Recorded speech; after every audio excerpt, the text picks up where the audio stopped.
மேஷராசிக்கார நண்பர்களே, மேஷராசியை பொறுத்த வரைக்கும் ஒரு துணிச்சல் மிகுந்த ராசி அப்படின்னு சொல்லுவாங்க. தன்னுடைய குடும்பத்திற்காகவும் தான் நம்பிய நண்பர்களுக்காகவுமே வாழக்கூடிய ஒரு ராசி இந்த மேஷராசி. மேஷராசி அப்படின்னா முருகனுடைய அவதாரம் அப்படின்னு சொல்லுவாங்க. மேஷராசியில் இருக்கிறவங்கள மோஸ்ட்லி எல்லாருக்கும் பிடிச்சிரும். காரணம் என்ன அப்படின்னா, அவங்க வந்து முருகனுடைய அவதாரம். எல்லார்கிட்டையும் பழகுவாங்க, எல்லார்ட்டையும் நல்லா பேசுவாங்க. ஆனால் அவங்களுக்கு கிடைக்கிறது துரோகமும், அவங்களுடைய தன்னம்பிக்கை இழக்கிற மாதிரி மற்றவங்க வந்து இவங்களை வந்து பாயிண்ட் அவுட் பண்ணி பேசுகிறது. இவங்க முன்னாடி ஒன்று பேசுகிறது, இவங்க நகர்ந்தப்புறம் இவங்கள பற்றியே வேற எங்கிட்ட பேசுகிறது. இவங்ககிட்ட நல்ல பலனெல்லாம் அனுபவிச்சுட்டு அவன் என்னடா பண்ணால் அவன் கிடக்கிறான்டா அப்படிங்கிற மாதிரி பேசுகிறது. ஸோ இந்த மாதிரி சில குணங்கள்னால மேஷராசிக்காரனுடைய தற்சார்பு வாழ்க்கையே ஒரு மாதிரி கேள்விக்குறியாலாம் இருந்திருக்கு. மேஷராசிக்காரரை பார்த்தா நிறைய பேர் கையெடுத்து கும்பிட்டு வணங்கின காலங்கள்லாம் இருக்குது. மேஷராசிக்கார் வந்தால் போதும், பேசினா போதும் அப்படிங்கிற காலங்கள்லாம் இருக்குது. ஆனால் இந்த காலகட்டம் நீங்கள் துரோகத்தை மட்டுமே அனுபவித்து கொண்டு இருக்கக்கூடிய காலகட்டம். மேஷராசிக்கு ஜாதக ரீதியாக ஓரளவுக்கு பரவாயில்ல தான், அதாவது ஜோதிட ரீதியாக ஓரளவுக்கு பரவாயில்ல தான். ஆனால் இந்த மேஷராசிக்காரங்க அதை ஒத்துக்க மாட்டாங்க. சார் அப்படின்னா நீங்கள் சொல்கிறது பொய், வீடியோவோட ஸ்டார்டிங்லேயே தெரிஞ்சிச்சு, எல்லாருக்கும் நல்லா இருக்குது அப்படின்னா எப்படி மேஷராசிக்காரர் எத்தனை பேர் கஷ்டப்பட்டுருக்கு தெரியுமா அப்படின்லாம் நிறைய பேர் சொல்லுவீங்க. இந்த ராசிக்காரங்க முதன்மையாக ஒரு விஷயத்தை தெரிஞ்சுக்கணும். இப்போ நீங்கள் பார்க்குறது ராசி பலன். மேஷராசிக்கு ராசிப்படி ஓரளவுக்கு பரவாயில்ல தான். சின்ன சின்ன விஷயங்களை தவிர மற்ற எல்லாமே ஓரளவுக்கு உங்களுக்கு பரவாயில்ல தான். இருந்தாலும் இந்த ராசியில் இருக்கிற ஒரு மனிதர் இருக்கார் அப்படின்னா அவருக்கான கஷ்ட காலங்கள் நடந்துகிட்ருக்கு. ஆனால் மேஷராசி நல்லா இருக்குது அப்படின்னா அதுக்கான காலகட்டம் அதுக்கு கணக்காக இருக்கலாம். அவங்களுடைய ஜாதகப்படி எங்களுடைய தசாபுத்தி லக்கினம் அதற்கு காரணங்களாக இருக்கலாம். ஃபுல் அண்ட் ஃபுல் இந்த ராசி மட்டுமே உங்களுக்கு காரணம் அப்படின்னு சொல்ல முடியாது. அதையும் நான் ஓப்பனாக தெளிவாக சொல்கிறேன், கேட்டுக்கோங்க. இந்த ராசிக்காரர்களோட குணாதிசயம் என்ன தெரியுமா? துணிச்சல், தன்னம்பிக்கை, நேர்மை, தலைமைத்துவமாக மற்றும் வேகமாக செயல்பாடு கொண்ட நபர்களாக இவங்க வந்து கருதப்படுவாங்க. எந்த சூழ்நிலையிலையும் பின்வாங்காமல் முன்னேறி செல்லக்கூடிய ஒரு நபர் இருக்காங்க அப்படின்னா அது மேஷராசிக்காரர்கள் மட்டும்தான். செவ்வாய் அதிபதியின் தாக்கம் இருக்கிறதுனால செவ்வாய் கிரகத்தினுடைய ஆதிக்கம் காரணமாக தைரியம், இந்த போட்டி போடுறது, மனப்பான்மை இருக்கிறது, ஒரு போட்டி போட்டால் தான் ஜெயிக்க முடியும் அப்படிங்கிற ஒரு மனப்பான்மைங்கிறதா பெரிய விஷயம். வேகம் இருக்கும், ஆற்றல் இருக்கும், அதிகமாக இருக்கும். இது எல்லாமே அதே நேரத்தில் கோபமும் இந்த அவசர முடிவுகளையும் கட்டுப்படுத்தணும் அப்படிங்கிறத ஞாபகம் வச்சுக்கோங்க. மேஷ ராசிக்காரர்களுடைய பலம் அப்படின்னா எதிர்ப்புகள் வந்தாலும் மீண்டும் எழும் வளமன்மை தான். ஒரு எக்ஸாம்பிளுக்கு சொல்லணும் அப்படின்னா, ஒரு மிகப்பெரிய எதிர்ப்பு வருது அப்படின்னா ஒருத்தர் சுருண்டு உட்காந்துருவாங்க. ஆனால் இந்த ராசிக்காரங்க மட்டும் மீண்டும் எழுந்து அவங்களோட மன வலிமையை காட்டுவாங்க. தலைமையில் ஏற்கக்கூடிய திறன் இவங்களுக்கு அதிகம். ஒரு 4 பேர் இருக்காங்க, இல்லை 10 பேர் இருக்காங்க அப்படின்னா அந்த தலைமையில் இருக்கக்கூடிய நபர் யாராக இருப்பாங்கன்னா இந்த மேஷராசிக்காரர் தான். அவங்களுக்கு அதுக்கான திறனும் இருக்குது, அதுக்கான குவாலிஃபிகேஷனும் இருக்கும். புதிய முயற்சிகளில் தைரியம் உண்டாகும், பிறருக்கு உதவக்கூடிய மனப்பான்மை உண்டாகும். இது எல்லாமே ஒரு மிகப்பெரிய பலமாகவே கருதப்படும். இந்த ராசிக்காரங்களை பொறுத்த வரைக்கும் பலவீனம் அப்படின்னா அவசர முடிவு எடுக்கிறது, முன்கோபமாக இருக்கிறது, அதிக நம்பிக்கை இல்லாமல் இருக்கிறது. அதே போல் அதிக நம்பிக்கையை தேவையில்லாத இடத்துல வைக்கிறது, அதுவும் ஒரு முக்கால்வாசி கொஞ்சம் பார்த்து தான் இருக்கணும். பொறுமையின்மை இல்லை உங்கள்கிட்ட. அதே மாதிரி உணர்ச்சி வசப்பட்டு பேசக்கூடிய பழக்கம் உங்கள்கிட்ட அதிகமாக இருக்குது. எந்த நேரத்தில் எதை இழக்கிறீங்கன்னு தெரியாது, அதனால் கொஞ்சம் பார்த்து இருந்துக்கிட்டிங்கன்னா ரொம்ப நல்லதுங்க. தற்போதைய மனநிலையில்படி சமீப காலமாக எதிர்பாராத காரியங்கள் தாமதமாகிறதுனால மன அழுத்தம் உங்களுக்கு ஏற்பட்டிருக்கும். அதே போல் இருந்தாலும் மன உறுதியை இழக்காமல் தொடர்ந்து முயற்சி செஞ்சீங்க அப்படின்னா ரொம்பவே வாழ்க்கை நன்மை உண்டுங்க. ஏன் முயற்சிகளில் தாமதமாகுது அப்படின்னா எல்லா தாமதங்களும் கெட்ட பலன் அல்ல. இதை ஃபஸ்ட்டு மைண்ட் ஞாபகம் வச்சுக்கோங்க. சில நேரங்களில் சரியான காலம் வருவதற்காக வாய்ப்புகள் காத்திருக்குது அப்படிங்கிறத ஜோதிட ரீதியான மரபெல்லாம் நீங்கள் வந்து எடுத்துக்கோங்க. பொறுமை இருந்தால் இந்த காலத்தில் நீங்கள் கண்டிப்பாக மேலே வரலாம். அதை மட்டும் பொறுமையை மட்டும் ரொம்ப முக்கியமான ஒரு விஷயமாக வந்து கருதுங்க. இதுவரை சந்தித்த மிகப்பெரிய கஷ்டங்கள்லாம் உழைத்த அளவுக்கு பலன் கிடைக்காதது தான் உங்களுக்கு மிகப்பெரிய கஷ்டமாக சொல்லுது. பண நெருக்கடி உங்களுக்கு இருந்திருக்கும், வேலை மாற்ற தடை இருந்திருக்கும், குடும்ப பொறுப்புகள் இருந்திருக்கும், மன உளைச்சல் போன்ற அனுபவங்கள் பலருக்கு இருந்திருக்கும். வாழ்க்கையில் அதிக சோதனைகள் வந்த காரணம் என்ன தெரியுமா? சிலருக்கு சோதனைகள் வாழ்க்கையில் வந்திருக்கு அப்படின்னா வலிமையாகவும், அதாவது ஒரு எக்ஸாம்பிள் சொல்லணும்னா, நாம் வந்து ஸ்ட்ராங்காக இருந்தால் மற்றவங்களுக்கு எந்த பிரச்சனையும் நடக்காமல் நாமளே பார்த்துக்கலாங்கிற மாதிரி இருப்போம்ல. ஸோ சிலருக்கு சோதனைகள் வாழ்க்கையில் வலிமையாக்கும், அனுபவங்களை வந்து அது உருவாக்கி கொடுக்குற அளவுக்கு நிறையா விஷயங்கள் உருவாகும். சில சோதனைகளுக்கு அப்புறம் உருவாகக்கூடிய ஒரு விஷயம் நீங்கள் எங்கே போனீங்களாலும் கற்றுக்க முடியாது. அதான் அடிப்பட்டவனுக்கு வந்து எக்ஸ்பீரியன்ஸை விட வேறு என்ன மிகப்பெரிய பாடம் இருக்குன்னு சொல்லுவாங்கள்ல, அந்த மாதிரி பல சோதனைகளுக்கு அப்புறம் நீங்கள் அனுபவத்தை கற்றுக்குறீங்களா, அதுதான் மிகப்பெரிய ஒரு பலம் அப்படின்னு சொல்லுவாங்க. இந்த அனுபவங்கள் எதிர்கால வெற்றிக்கான அடித்தளமாக அமையும் அப்படிங்கிறத ஞாபகம் வச்சுக்கோங்க. நம்பியவர்களால் ஏற்பட்ட ஏமாற்றங்கள் அப்படின்னா நண்பர்கள், உறவினர்கள் அல்லது தொழில் தொடர்பான சிலர் வந்து எதிர்பார்த்தபடி நடக்காததால் மனவேதனை ஏற்பட்டிருக்கும். இனிமேல் நம்பிக்கை வைக்கக்கூடியது, இனிமேல் அவன் மேலே நம்பிக்கை வச்சா ரொம்ப ரிஸ்க்கு அப்படிங்கிற மாதிரி உங்களை வந்து மைண்டை டைவர்ட் பண்ண ஆரம்பிக்கும். அந்த மாதிரி நிறைய விஷயங்கள் முன்னாடி நடந்திருக்கும், இப்போயும் நடந்துருக்கா இல்லைன்னு மறக்காமல் சொல்லுங்கள். நண்பர்களால் ஏற்பட்ட துரோகம் அப்படின்னா அனைத்து நண்பர்களுக்கும் ஒரே மாதிரி இருக்க மாட்டாங்க. உங்கள் வளர்ச்சியை விரும்பாதவர்களோட கொஞ்சம் இயல்பாக இருக்கிறது ரொம்பவே வந்து ஒரு பெரிய விஷயந்தான். ஆனால் நீங்கள் இயல்பாக இருக்கிறீங்க, அதெல்லாம் ஓகே தான், மன அமைதியாக இருக்கீங்க, அவ்வளோதான். ஆனால் தேவையில்லாமல் அவங்கள வந்து பக்கத்தில் வச்சுக்காதீங்க. ரொம்பலாம் என்கிட்ட எல்லாத்தையும் ஷேர் பண்ணிட்டு இருக்காதீங்க. அவங்களுக்கு உங்களுக்கு பிடிக்கலையா நீங்கள் விலகிக்கங்க. உங்களுக்கு அவனை பிடிச்சாலும் சரி, பிடிக்கலனாலும் சரி, அதை மஸ்ட்டு மைண்ட் ஞாபகம் வச்சுக்கோங்க. உறவினர்களால் ஏற்பட்ட மனவேதனை அப்படின்னா, குடும்பத்தில் கருத்து வேறுபாடுகள் அல்லது சொத்து, பணம் போன்ற விஷயங்களில் ஏற்பட்ட மனக்கசப்புகள் இருந்துச்சு அப்படின்னா, இந்த மாதிரி ஒவ்வொரு பொறுமையோடு கையாளுவது ரொம்ப நல்லது அப்படிங்கிறது மைண்டில் ஞாபகம் வச்சுக்கோங்க. அது ரொம்ப முக்கியங்க. ரொம்ப நல்லா ஞாபகம் வச்சுக்கோங்க. அதேபோல் பண விஷயத்தில் யாரை நம்பக்கூடாது அப்படின்னா, எந்த நபரிடமும் பணம், முதலீடு அல்லது அரண்மனை அல்லது ஆவணங்கள் தொடர்பான கண்மூடித்தனமான நம்பிக்கையை தயவுசெய்து வச்சிடாதீங்க. அதே போல் சரிபார்த்து முடிவெடுப்பது பாதுகாப்பான அணுகுமுறை அப்படிங்கிறத மைண்டில் நல்லா ஞாபகம் வச்சுக்கோங்க. கையெழுத்து போடும் முன்னாடி கவனம் வேணும். ஒப்பந்தங்கள், கடன் ஆவணங்கள், சொத்து பத்திரங்கள் போன்றவெல்லாம் முழுமையாக படித்து தேவையான நிபுணர்கள்ட்ட கூட ஆலோசனை கொடுத்து அல்லது வக்கீல், லாயர்ட்டெலாம் கொடுத்து செக் பண்ணிவிட்டு அதுக்கப்புறமே நீங்கள் வந்து கையெழுத்து போடுறது ரொம்ப நல்லதுங்க. கூட்டுத் தொழில் எச்சரிக்கையாக இருங்க. கூட்டுத் தொழில்களை பொறுத்த வரைக்கும் கூட்டாளிகளை தேர்வு செய்யும்போது அவர்களுடைய நம்பகத்தன்மை, அனுபவம் மற்றும் பொறுப்புணர்வை கவனமாக மதிப்பிட்டு அதுக்கு தகுந்த மாதிரி அவங்கக்கிட்ட தொழிலில் ஷேர்ஸோ, பார்ட்னர்ஸோ அது மாதிரி செய்வது ரொம்ப முக்கியம் அப்படிங்கிற ஞாபகம் வச்சுக்கோங்க. தேவையற்ற வாக்குவாதங்களை தவிர்க்க வேண்டும். அதை ரொம்ப எச்சரிக்கையாக இருங்க. வீட்டில் இருந்தாலும் சரி, இங்கே இருந்தாலும் சரி, கோபத்தில் பேசப்படும் ஒவ்வொரு வார்த்தையும் அதுக்கான பலன் இருக்கும். பல ஆண்டுகளாக இருந்த உறவுகளையும் பாதிக்கக்கூடிய சில விஷயங்கள் உங்களுக்கு நடக்கிறதுக்கான வாய்ப்புகள் உண்டு. அதனால் அமைதியாக கொஞ்சம் பேசுங்க. அமைதியாக பேசுகிற பழக்கத்தை பல பிரச்சனைகளை தீர்க்கும் அப்படிங்கிறத ஞாபகம் வச்சுக்கோங்க. கோபம் வாழ்க்கையை எப்படி பாதிக்குது அப்படின்னா, கோபம் தவறான முடிவுகளை எடுக்க செய்யுங்க. குறிப்பாக தொழில், குடும்பம் மற்றும் நட்பு உறவுகளில் பொறுமையுடன் நடப்பது அதிக நன்மை தரும் அப்படிங்கிறத ஞாபகம் வச்சுக்கோங்க. இதுதான் உங்களுக்கு மெயினான ஒரு விஷயம். ஒரு விஷயம் ஷார்ப்பாக சொல்லணும் அப்படின்னா, தேவையற்ற வாக்குவாதங்களை தவிர்க்க வேண்டிய ஒரு காலகட்டத்தில் நீங்கள் இருக்கீங்க. நீங்கள் நார்மலாக வண்டியில் போய்ட்டுருக்கீங்க, ஒருத்தவங்ககிட்ட வந்து சண்டைக்கு வருவான், அது பெரிய பிரச்சனையாகவும் உங்களை மாட்டி விட்டு நீங்கள் தான் காரணம் அப்படின்ட்டு போயிடுவாங்க. நீங்கள் பெரிய வண்டியில் போயிருப்பீங்க, சின்ன வண்டியில் போயிருப்பான். அந்த மாதிரி நேரத்தில் அமைதியாக பேசுங்க. எந்த நேரத்துலையும் அதீத கோபம் வேண்டாம் அப்படிங்கிறத ஞாபகம் வச்சுக்கோங்க. கோபம் வாழ்க்கை எப்படி பாதிக்குது அப்படின்னு உங்களுடைய வாழ்க்கையை பார்த்து தெரிஞ்சுக்குவாங்க பாதி பேர். அதனால் கொஞ்சம் பார்த்துருங்க. கோபம் தவறான முடிவுகளை எடுக்க செய்யும் அப்படிங்கிறத ஞாபகம் வச்சுக்கோங்க. குறிப்பாக தொழில், குடும்பம் மற்றும் நட்பு உறவுகளில் பொறுமையோடு நடக்கிறது ரொம்ப நன்மை தரும் அப்படிங்கிற ஞாபகம் வச்சுக்கோங்க. மறைமுக எதிரிகளை எப்படி அறியலாம் அப்படிங்கிறத ஃபஸ்ட்டு தெரிஞ்சுக்கிட்டு அதுக்கு தகுந்த மாதிரி நீங்கள் கொஞ்சம் செயல்படுங்க. உங்கள் வெற்றியை கண்டு மகிழாதவங்க, தேவையில்லாமல் எதிர்மறை கருத்துக்களை பரப்புறவங்ககிட்ட அல்லது உங்களை தாழ்வாக காட்ட முயற்சிக்கிறவங்ககிட்ட விழிப்போடு இருக்கிறது ரொம்ப நல்லது. யாருக்கிட்ட ரகசியங்களை பகிரக்கூடாது அப்படின்னா, தனிப்பட்ட திட்டங்கள், பண விஷயம் மற்றும் குடும்ப ரகசியங்கள்லாம் எல்லாத்துக்கிட்டையும் பகிராமல் நம்பகத்தன்மையாக இருக்கிறவங்க மட்டும் பேசுங்க. ரொம்ப நீங்கள் எல்லாத்துட்டையும் சொல்லணுங்கிறதுலாம் அவசியமே இல்லை. ஸோ தேவையானவங்கிட்ட மட்டும் பேசுகிறது ரொம்ப நல்லது. அதே போல் பொறாமை கொண்டவர்களை எப்படி அடையாளம் காணலாம் அப்படின்னா, உங்கள் வெற்றியை பாராட்டாமல் குறை கூறுவாங்க. எப்போ கூப்பிட்டு பேசினாலும் அல்லது உங்கள் முன்னேற்றத்தை பற்றி மகிழ்ச்சி அடைகிறாங்களா இல்லையாங்கிறது செக் பண்ணுங்கள் ஃபஸ்ட்டு. யார்கிட்ட சொன்னாலும் உங்கள் முன்னேற்றம் மற்றவங்களுக்கு தெரியணுங்கிறதுக்கோசரம் முன்னேறக்கூடாதுங்க. உங்களோட முன்னேற்றம் வளர்ந்ததுக்கப்புறம் தெரிஞ்சால் போதும். ஸோ வளரும் போதே நீங்கள் சொல்லணும் அப்படிங்கிற அவசியம் கிடையாது. அடுத்த 12 நாட்களை பொறுத்த வரைக்கும் சில தாமதமான வேலைகளில் முன்னேற்றம் இருக்கும். ஸோ கொஞ்சம் கொஞ்சமாக அப்படியே ஸ்டெப்பாக முன்னேற இருக்கும். தொழிலில் புதிய தகவல் கிடைக்கலாம். குடும்பத்தில் இருந்த மனக்கசப்புகள் குறையலாம். பண வரவு படிப்படியாக மேம்படலாம். அதே நேரத்தில் அவசர முடிவுகள், தேவையற்ற செலவுகள் மற்றும் கோபத்தை கட்டுப்படுத்தினா இந்த காலத்தை சிறப்பான காலமாக நீங்கள் வந்து ரெடி பண்ணலாம். இதில் முதல் 3 நாட்கள் நீங்கள் கவனிக்க வேண்டியது என்ன அப்படின்னா, தொழில், பணம், குடும்பம் தொடர்பான விஷயங்களில் நிதானமாக செயல்பட்டால் தேவையற்ற பிரச்சனைகளை தவிர்க்கலாம் அப்படிங்கிறது ஞாபகம் வச்சுக்கோங்க. உடல் நலத்தில் சிறிது கவனமாக இருக்கணும். அடுத்ததில் நீண்ட நாட்களாக எதிர்பார்த்திருந்த ஒரு நல்ல தகவல் கிடைக்க வாய்ப்பு இருக்குங்க.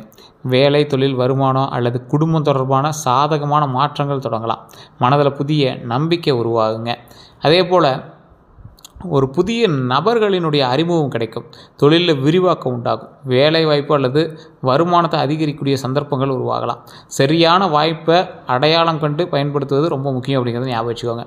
இந்த 10 to 12வது நாள் இருக்குது பார்த்திங்களா, அதில் அவசரமாக இல்லாமல் கொஞ்சம் யோசித்து எடுக்கக்கூடிய முடிவுகள் நீண்ட கால நன்மையை தரும் அப்படிங்கிறது ஞாபகம் வச்சுக்கோங்க. பெரிய முதலீடு அல்லது தொழில் முடிவுகளை அனுபவம் உள்ளவங்ககிட்ட கொஞ்சம் ஆலோசித்து எடுக்கிறது ரொம்ப நல்லது. யார்கிட்ட கேட்குறது அப்படின்லாம் பார்க்காதீங்க. கொஞ்சம் யோசித்து செயல்படுத்துறது ரொம்ப நல்லதுங்க. தொழிலில் வளர்ச்சி ஏற்படுறதுக்கான ஒரு காலகட்டம். சமீப காலமாக இருந்த மந்த நிலையெல்லாம் படிப்படியாக குறையும். உழைப்பிற்கு மதிப்பு கிடைக்கக்கூடிய தொடங்கும். புதிய பொறுப்புகள் மற்றும் முன்னேற்றத்துக்கான வாய்ப்புகள் வந்து உருவாக்கக்கூடிய ஒரு காலகட்டமாக அமையும். அதே போல் வேலை மாற்றம் கிடைக்குமா அப்படின்னு கேட்டிங்கன்னா, இந்த காலகட்டம் ஒரு அற்புதமான காலகட்டங்க. வேலை தேடுறவங்களுக்கு நல்ல செய்திகள் கிடைக்கிறதுக்கான வாய்ப்பு இருக்குது. ஏற்கனவே வேலை செஞ்சவங்களுக்கு புதிய நிறுவனங்கள்லேருந்து அழைப்புகள் பெறலாம்.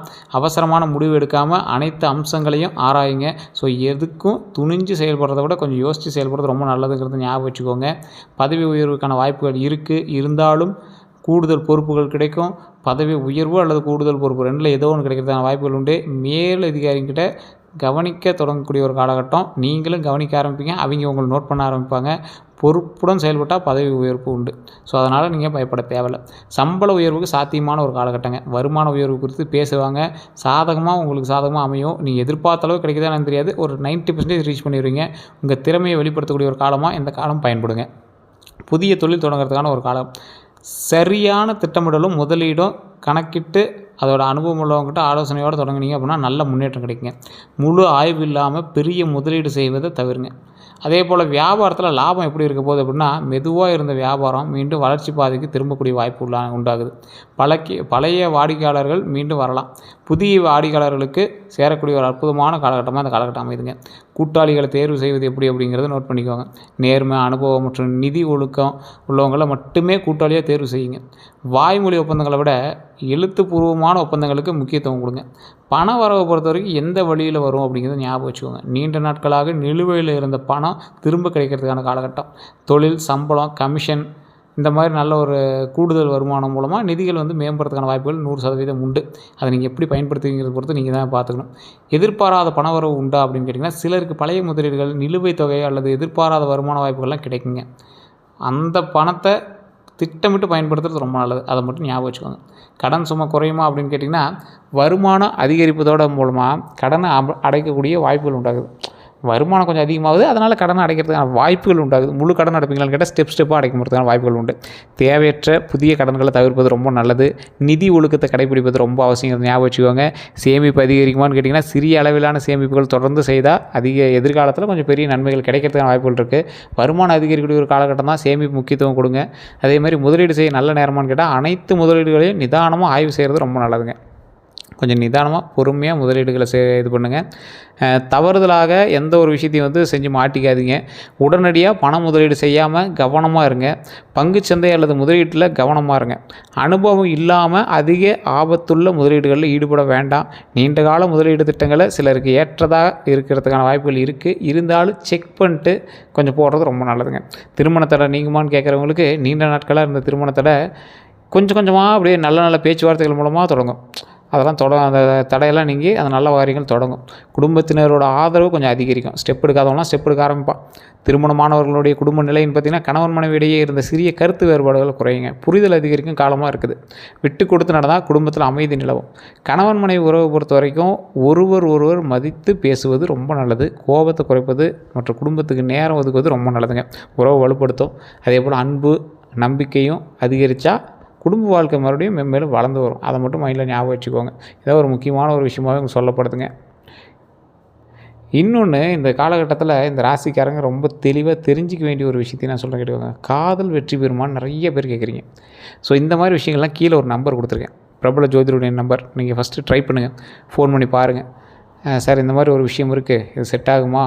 உங்கள் ராசி நேரம் பிறந்த ஒரு பிறந்த தேதி சொன்னீங்க அப்படின்னா A to Z கம்ப்ளீட்டாக சொல்லிடுவாங்க. என்னென்ன இஷ்யூ இருக்கோ அத்தனையும் சொல்லிடுவாங்க. அதன் மூலமாக நீங்கள் உங்கள் லைஃப்பில் என்ன நடக்குது அப்படிங்கிறது கரெக்டாக தெரிஞ்சுக்கலாம். அது வசியம் சம்மந்தப்படுது எல்லா விஷயமே சொல்லுவாங்க. அதே போல் மேஷராசிக்காரர்கள் பொறுத்த வரைக்கும் காதல் வாழ்க்கையில் இருந்த குழப்பங்கள் படிப்படியாக குறையக்கூடிய ஒரு காலகட்டம். மனம் திருந்தி பேசினா தவறான புரிதல் கூட நீங்கும். அதே மாதிரி பிரிந்தவர்கள் மீண்டும் சேர்றதுக்கான வாய்ப்பு இருக்குது அப்படின்னு கேட்டால் 30% வாய்ச்சிருக்கு. பரஸ்பர நம்பிக்கையை உருவாக்குறதுக்கான அவசியம் இந்த காலகட்டத்தில் உருவாக்குதுங்க. குழந்தை பாக்கியத்தை பொறுத்த வரைக்கும் குழந்தை பாக்கியத்திற்கு காத்திருந்தவங்களுக்கு நம்பிக்கை தரக்கூடிய ஒரு காலகட்டமாக அமைதுங்க. மருத்துவ ஆலோசனையோடு இணைந்து மன நிம்மதியோடு இறை அன்போடையும் இறை நம்பிக்கையோடு இருந்தீங்க அப்படின்னா இந்த காலகட்டம் கண்டிப்பாக குழந்தைக்கு வாய்ப்பு இருக்குது. குழந்தைகளால் மகிழ்ச்சி உண்டாக போகுது. குடும்பத்தில் சுபகாரியம் நடக்கிறதுக்கான வாய்ப்புகள் இருக்குது. வீடு வாங்கக்கூடிய யோகம் உண்டாகுது. நிலம் வாங்கக்கூடிய நல்ல காலமாக மாறுது. சொத்து வாங்கிறதுக்கான ஒரு அடித்தளம் நீங்கள் போடுவீங்க, முடிவும் வரும். அதே மாதிரி புதிய வண்டி வாகனம் வாங்கக்கூடிய யோகங்கள்லாம் வருது. வாகன விபத்து எச்சரிக்கையாக கொஞ்சம் இருக்கிறதுக்கு தேவைப்படக்கூடிய நேரமாக இருக்குது. அதே போல் வாகன விபத்து அந்த மாதிரி விஷயங்கள்லாம் பெருசாக இல்லைனாலும் சின்ன சின்ன இது இருக்கும். அதை கொஞ்சம் பார்த்து இருந்துட்டீங்க அப்படின்னா போதுமானது. வண்டி வாகனத்தில் ரொம்ப கவனமாக இருக்கணும். அதிக வேகம், தூக்கமின்மை, நிலை இல்லாமல் வாகனம் ஓட்டுறது, செல்ஃபோன் பயன்படுத்துவது போன்றவற்றெல்லாம் தவிர்க்கணும். போக்குவரத்து விதிகளை பின்பற்றுவது மிக முக்கியம் அப்படிங்கிறது ஞாபகம் வச்சுக்கோங்க. வெளிநாட்டு வாய்ப்புகள் இருக்குது அப்படின்னு கேட்டால் சிலருக்கு வெளிநாட்டு வாய்ப்பு இருக்குது. அதேபோல் பயணமாவது போயிட்டு வருவீங்க. வெளிநாட்டு வேலை கிடைக்குமான்னு கேட்டால் திறமை மற்றும் அனுபவத்துக்கு ஏற்ற நல்ல வேலை கிடைக்கும். ஆனால் அது வெளிநாடு அப்படிங்கிறது உங்களுடைய தசாபுத்தியை பொறுத்து செக் பண்ணுறதுக்கான இதுதான் இருக்குது. கல்வியில் முன்னேற்றம் கிடைக்குதான்னு பார்த்தா மாணவர்களுக்கு கவனச்சிதறலை குறைத்து திட்டமிட்டு படித்தால் நல்ல மதிப்பெண்கள் பெறக்கூடிய வாய்ப்புகள் அதிகரிக்கும் அப்படிங்கிறது முக்கியமாக சொல்லப்படுது. போட்டித் தேர்வுகளில் வெற்றி இருக்கா அப்படின்னு கேட்டால் தொடர்ச்சியான முயற்சி மற்றும் ஒழுக்கமான பயிற்சி இருந்துச்சு அப்படின்னா வெற்றிகள் கண்டிப்பாக உண்டு. ஆனால் அதுக்கான காலகட்டம் கொஞ்சம் எடுக்கும் அப்படிங்கிறது சொல்லப்படுது. மாணவர்களுக்கு அதிர்ஷ்டமான காலம் தான். ஆசிரியர் வழிகாட்டுதல்படி முன்னேற்றத்தோடு நீங்கள் நடந்தீங்க அப்படின்னா கண்டிப்பாக வாழ்க்கையில் முன்னேற்றமான வாய்ப்புகள் உண்டு. உடல் நலத்தில் கவனிக்க வேண்டியதுன்னு பார்த்தீங்கன்னா தலைவலி, ரத்த அழுத்தம், பிபிலாம் செக் பண்ணிக்கோங்க. உடல் சோர்வு செக் பண்ணிக்கோங்க. செரிமான கோளாறுகளை செக் பண்ணிக்கோங்க. கொஞ்சம் கவனமாக இருங்க. உடல் நலத்தை பொறுத்த வரைக்கும் மருத்துவர் அணுகி அதுக்கு தகுந்த மாதிரி நீங்கள் வந்து செட் பண்ணிக்கோங்க. அதேமாதிரி மன அழுத்தத்தை குறைப்பது எப்படி அப்படிங்கிறத நல்ல உடல் பயிற்சியோ இல்லை தூக்கமோ நல்ல தியானமோ இறை நம்பிக்கை வழிபாடோ ஏதோ பண்ணிங்க அப்படின்னா ஓரளவுக்கு பரவாயில்லையா இருக்கும். தூக்கமின்மை பிரச்சனைக்கு தீர்வு அப்படின்னா இரவு நேரத்தில் அதிக சிந்தனையை தவிர்த்து ஒழுக்கமாக கொஞ்சம் நல்லா தூங்கி எந்திரிச்சிங்க அப்படின்னா தூக்க பழக்கத்தை கடைப்பிடிச்சிங்க அப்படின்னா ரொம்ப நல்லது. உடல்நல பிரச்சனை நீடிச்சு அப்படின்னா மருத்துவ ஆலோசனை பெறுவது ரொம்ப நல்லதுங்க. கந்திஷ்டி தாக்கம் இருக்குது அப்படின்னு கேட்டிங்கன்னா உங்களுக்கு இருக்குது அப்படிங்கிற பட்சத்தில் சின்ன சின்ன தடைகளோ இல்லை இந்த செய்வனை இந்த மாதிரி பிரச்சனைகள்லாம் உங்களுக்கு இருக்குது, எதிர்மறை சக்திகள்லாம் உங்களுக்கு எதாவது இருக்கா அப்படின்னு பார்த்தீங்கன்னா கடவுள் குலதெய்வ வழிபாடு இதுதான் உங்களுக்கு மிகப்பெரிய ஒரு ப்ளஸ் பாயிண்ட்டு. அதன் மூலமாக நீங்கள் வந்து பல நன்மைகள் அடையலாம்.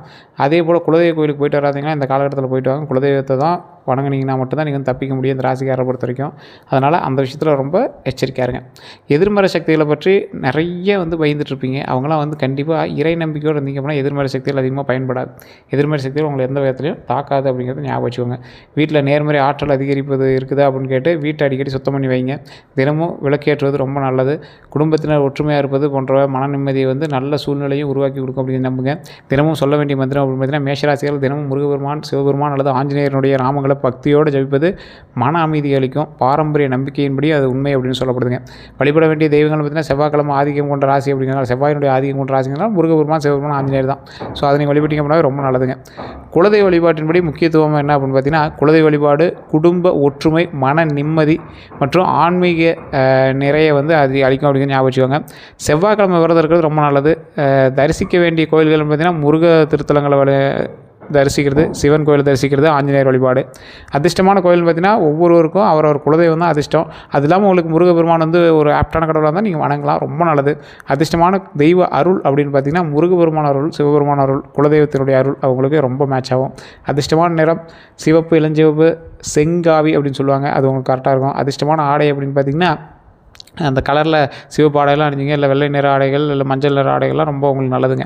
அதிர்ஷ்டமான ரத்தினம் அப்படின்னு பார்த்தீங்கன்னா மரபுகளின்படி மேஷராசிகளுக்கு சிவப்பு பாலம் ரொம்ப நல்லது. ஆனால் ரத்தினங்கள் அணிவதற்கு முன்னாடி ஜோதிட ரீதியாகவும் ஆலோசனை பெறுவது ரொம்ப நல்லதுங்க. அதிர்ஷ்டமான எண் அப்படின்னு பார்த்தீங்கன்னா 9, 18 போன்ற எண்கள் வந்து ரொம்ப உங்களுக்கு மரபுப்படி நல்லாயிருக்கும். அதிர்ஷ்டமான நாள் செவ்வாய்க்கிழமை தான், மற்றபடி ஒன்றும் பெரிய இதெல்லாம் கிடையாது. அதிர்ஷ்டமான நேரம் பார்த்தீங்கன்னா காலை நேரத்தில் மன அமைதியோடு முக்கியமாக பணிகளை தொடங்குனீங்க அப்படின்னா ரொம்ப நேரமாக இருக்குங்க, நல்லதாக இருக்கும். அதிர்ஷ்டமான திசை அப்படின்னா கிழக்கு மற்றும் தெற்கு திசையில் சில பாரம்பரிய ஜோதிட கருத்துக்களின்படி இந்த ரெண்டின் மூலமாக அதிர்ஷ்டம் உங்களுக்கு உண்டாகுதுங்க. அதிர்ஷ்டமான மலர் செம்பருத்தி, அரளி போன்றவெல்லாம் அதிர்ஷ்டமான மலருங்க. அதிர்ஷ்டமான மரம் அரச மரம், வில்வ மரம் ரொம்ப உங்களுக்கு அதிர்ஷ்டம். அதிர்ஷ்டமான உணவு சத்தான வீட்டில் சமைத்த உணவு தான் உங்களுக்கு என்னைக்காக இருந்தாலும் நல்லதுங்க. இந்த மாதத்தில் தவிர்க்க வேண்டிய சில விஷயங்கள் அப்படின்னா அவசர முடிவுகளை தவிர்த்துக்கோங்க, தேவையற்ற கோபத்தை தவிர்த்துக்கோங்க, அதிக செலவுகளை தவிர்த்துக்கோங்க, பிறரை எளிதில் நம்புவதை தவிர்த்துக்கோங்க, சட்ட ஆவணங்களை படிக்காமல் கையெழுத்திடுவதை தவிர்த்துக்கோங்க. குடும்பத்துக்கு தேவையான வாக்குவாதங்கள், தேவையற்ற வாக்குவாதங்கள் செய்வதெல்லாம் தவிர்த்துக்கிறது ரொம்ப நல்லது. இந்த மாதம் அமைதியாகவும் முன்னேற்றத்துக்காகவும் அமையக்கூடிய மாதமாக அமையும். வேறு ஏதாவது கருத்துக்கள் இருந்தால் மறக்காம கமெண்ட் செக்ஷனில் பதிவிடுங்க. நல்ல காலம் தான். உங்களோட ஜாதகத்தை செக் பண்ணால் தான் மீதி எல்லாமே சொல்ல முடியும். கீழே நம்பருக்கு உங்களுக்கு வேணும்னா ஃபோன் பண்ணி நீங்கள் வந்து பேசி தெரிஞ்சிக்கலாம். வேறு ஏதாவது கருத்துக்கள் வந்து மறக்காம கமெண்ட் செக்ஷனில் பதிவிடுங்க. நம்ம சேனல் ஏதாவது சப்ஸ்கிரைப் பண்ணாலும் சப்ஸ்கிரைப் பண்ணிக்கோங்க, பக்கத்தில் பெல் பட்டன் மறக்காம ப்ரெஸ் பண்ணிக்கோங்க, ஆல் பண்ணி கிளிக் பண்ணிக்கோங்க. ஃபேஸ்புக் பார்த்தீங்கன்னா ஃபாலோ பண்ணிக்கோங்க. எல்லோருக்கும் நன்றி நண்பர்களே.